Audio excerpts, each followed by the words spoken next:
पालाश कमतरतेची लक्षणे. 1. पालाश या घटकाच्या कमतरतेची लक्षणे फुटीच्या मधल्या भागातील पानावर दिसतात. त्यामध्ये पानांचा रंग कडेकडून मध्याकडे शिरापर्यंत पसरतो. 2.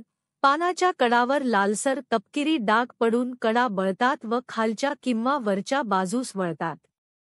3. उन्हाळी हंगामामध्ये घडासमोरील किंवा शेजारची पाने उन्हात असल्यास ती जांभळट व तपकिरी होतात. 4. वेलीवर घडांचे प्रमाण जास्त असल्यास पालाशच्या कमतरतेमुळे पानगळ सुरू होते. 5. पालाशची कमतरता जास्त प्रमाणात असल्यास घड लहान व घट्ट राहून मणी एकावेळी पिकत नाहीत. 6. नवीन पाने पिवळसर होऊन त्यावर कडेच्या बाजूस नेक्रोटिक स्पॉट दिसतात. 7. पालाश कमतरतेमुळे घडाची वाढ व मण्यांची पिकण्याची पाणी उतरण्याची क्रिया मंदावते. खालील कारणामुळे पालाश या अन्नद्रव्याची कमतरता आढळते.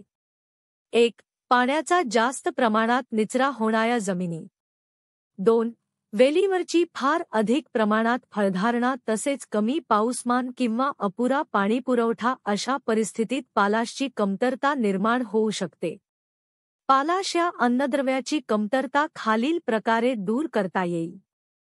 द्राक्षबागेमध्ये नियमित, योग्य वेळी पालाशयुक्त खताचा वापर करून पालाशची कमतरता दूर करता येते.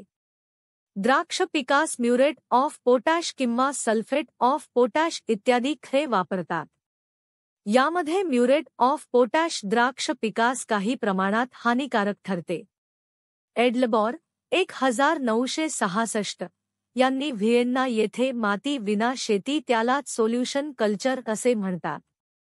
यामध्ये एडलबार यांनी या पद्धतीने द्राक्षावर प्रयोग केले व सर्व पोषक अन्नद्रव्ये विद्राव्य स्वरूपात देऊन त्या 3 वर्षापर्यंत वेली वाढविल्या होत्या. या वेलीपासून मिळालेले घड, पाने व देठ यांचे रासायनिक पृथक्करण केले आणि त्यात त्यांना असे आढळून आले की पोटॅशियम क्लोराईडच्या जास्त प्रमाणातील वापरामुळे द्राक्षवेलीच्या उत्पादनात घट झाली. कारण पोटॅशियम क्लोराईडच्या दिलेल्या मात्रेमुळे वेलीवरील घडांची संख्या कमी होऊन त्यांचे वजनही कमी झाल्याचे आढळते. रसाच्या शर्करामध्ये निश्चित घट झाल्याचे आढळून आले. सायमेल व इतर 1062 यांनी असे दाखवून दिले की क्लोराईड हा अतिशय घातक घटक आहे. याचा ॲस्कॉर्बिक ॲसिड, हरितद्रव्ये आणि रंगीत द्रव्ये यावर परिणाम होतो. या खताचा वापर जास्त प्रमाणात झाल्यास द्राक्षवेलीची पानेही करपतात. त्यामुळे द्राक्षवेलींना sulphate of potash, nitrate of potash इत्यादी क्लोराईड नसलेली खते वापरावीत.